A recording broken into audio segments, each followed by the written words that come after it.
Olá pessoal, estou aqui do lado, esse palestrante, além de um amigo querido, a gente se encontra no aeroporto algumas vezes. Hoje eu tive o privilégio de assisti-lo pela primeira vez, a um colega de palco, William Caldas, mineirinho, né? De qual cidade de Minas? Belo Horizonte. De Belo Horizonte, né? O cara é extraordinário e eu não poderia deixar ele passar sem deixar uma dica aqui no Papo Extraordinário. William Caldas, se apresenta para o pessoal e eu já vou começar tirando conteúdo seu. Fala para o pessoal 3 erros, porque tem muita, a lista é muito, mas 3 erros são assim, ordinários demais, de vendedores ordinários. São tão ordinários que classificam o vendedor como ordinário. Bom, acho que primeiro, uma honra estar aqui com a sua audiência, um prazer muito grande te encontrar aqui em Curitiba. Eu acredito que, se a gente fosse enumerar, vou citar 3 que eu citei na palestra. O primeiro deles é você subestimar a capacidade da tua concorrência. Ah, boa. O teu concorrente, às vezes, ele pode não ter a estrutura que você tem, ele pode não ter o marketing que você tem, mas se ele tiver mais vontade que você, a chance existe dele tomar seu cliente. Boa. Segunda coisa é ausência de reconhecimento de limitação.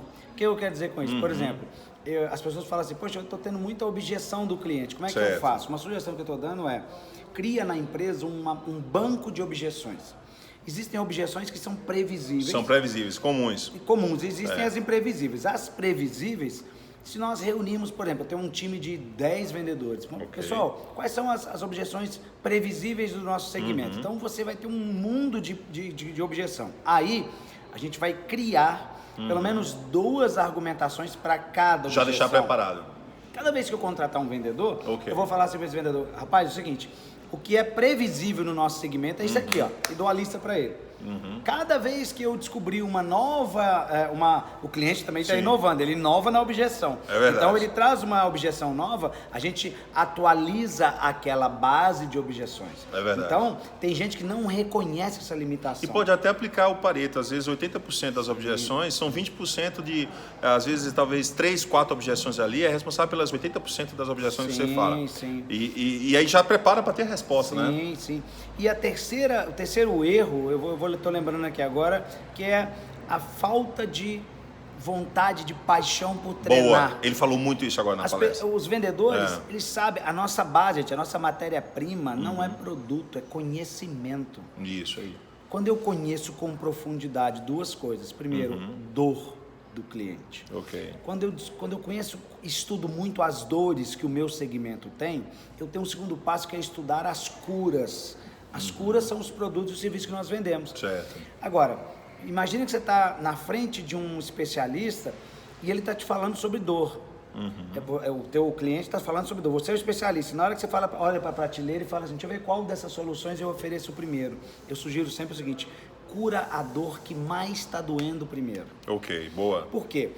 Quando você gera alívio no cliente, ele para te escutar mais, ele te dá mais chance, ele te dá mais tempo para falar. Então, infelizmente, a gente ainda encontra vendedores que você chama por um treinamento, ele fica com raiva, prioriza-se tudo. É verdade. Prioriza tudo. Às vezes você pergunta pro cara, vem cá, compra um livro novo pra você ler. Ele fala, não, eu tô sem dinheiro. Aí você vai ver, ele foi para um show que vai ter na cidade dele. Exatamente. Nenhum problema, vai para o show. Agora, priorize em algum momento o conhecimento, porque o conhecimento também fica velho. Tem que renovar, né? Eu lembro bem que eu falava nisso, né? Eu gosto de uma cervejinha, eu gosto de tomar uma cervejinha de vez em quando. Às vezes você tem uma opção de tomar uma cerveja com os amigos ou comprar um livro, ou tomar uma cerveja ou ir para um evento como o da magia agora aqui. Só que poucos pensam que é o seguinte, quando você toma uma cerveja uma vez, acabou o seu dinheiro e acabou a cerveja. Quando você compra um livro e você faz um curso, aquilo vai te levar para muito mais cervejas. Então, às vezes o vendedor ele não tem mais dinheiro, porque ele não vende mais, e não vende mais porque não tem recurso, e não tem recurso, não tem competência. Por isso que quando a gente vai perguntar, por que você não faz curso, por que você não estuda? Ah, porque eu não tenho dinheiro. Então vira o ciclo vicioso da derrota, o ciclo vicioso do ordinário.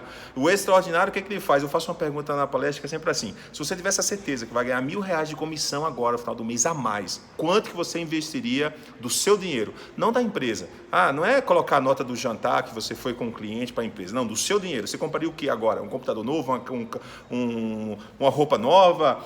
O que você investiria para ter esses R$1.000 se você tivesse a certeza? Aí o pessoal fala, R$100, 10, 1.000. Eu falo assim, O empreendedor é aquele que, para ter 1.000, ele às vezes investe 3 mil reais. Ele investe 3 vezes. Porque o que acontece? Ele está investindo 3 mil reais no cliente. Ele não pensa, o empreendedor, o vendedor extraordinário, não pensa numa venda, ele pensa nas futuras vendas e as futuras indicações desse cliente. A gente precisa ter uma consciência de fazer o cliente ter sucesso. Boa. Mira o sucesso do seu cliente. Quando você faz... O que é ter sucesso? Vamos supor que você venda, por exemplo, produto de segurança, né? Ok, que é isso, a sua especialidade. Isso. Então, por exemplo, quando você começa a estudar as dores, que dor ele está tendo por não ter segurança? Quando você mostra para a cabeça dele como é que vai ser o depois, você fala com ele, eu estou trabalhando não é para vender produto para o senhor, é para gerar essa segurança lá na frente para o senhor. Quer dizer, quando ele entende... O produto é o meio para o que ele vai Quando ele entende que alcançar lá na frente. a gente é mais movido a propósito do que a dinheiro, o propósito nosso é ajudar ele a ter mais segurança. É não ter, sei lá, não ter perda lá dos produtos deles que assaltaram a loja dele, não sei. Quando ele percebe que eu estou interessado em ouvir mais o que está doendo, Isso.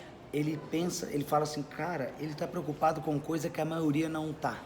O tirador de pedido é um cara que está preocupado com tabela de preço, está preocupado com desconto, está preocupado com outras coisas que só que não vendem.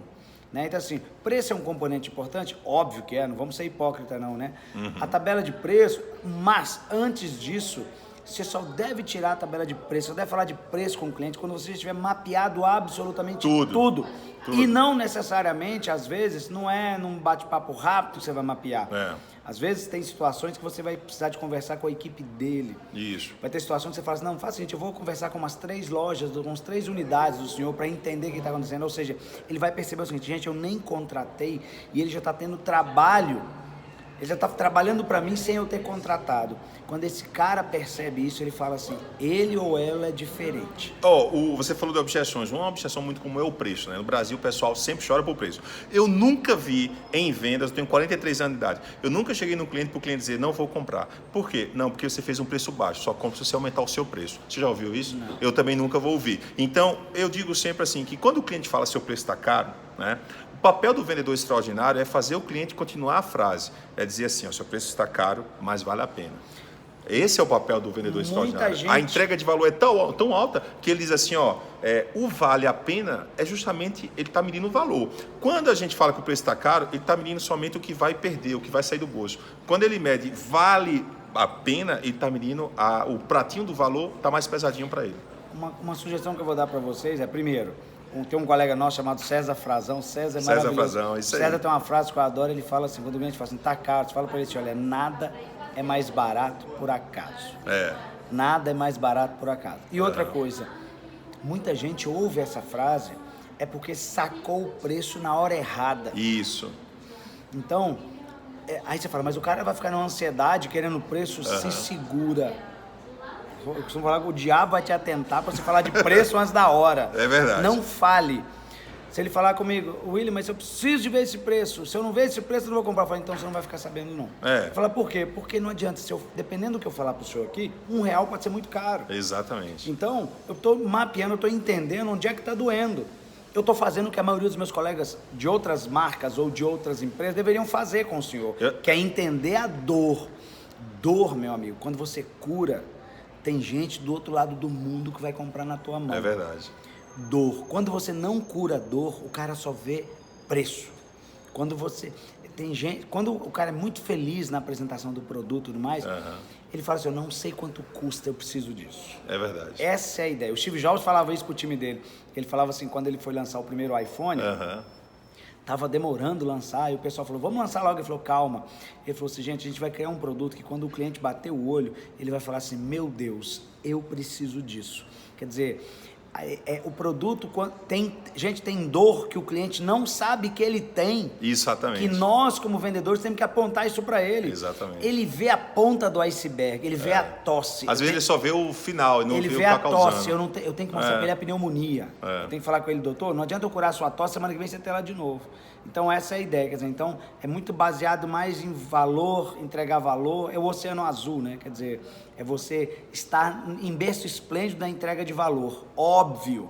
Outra coisa que a gente tem que tomar também cuidado com a fissura do vendedor, que é assim, cara, mas se eu me posicionar assim, um mar de gente não vai comprar mais de mim. É isso mesmo. Mas vai ter outro mar, né? Que vai comprar. Querer ser tudo para todos não dá Posicionamento.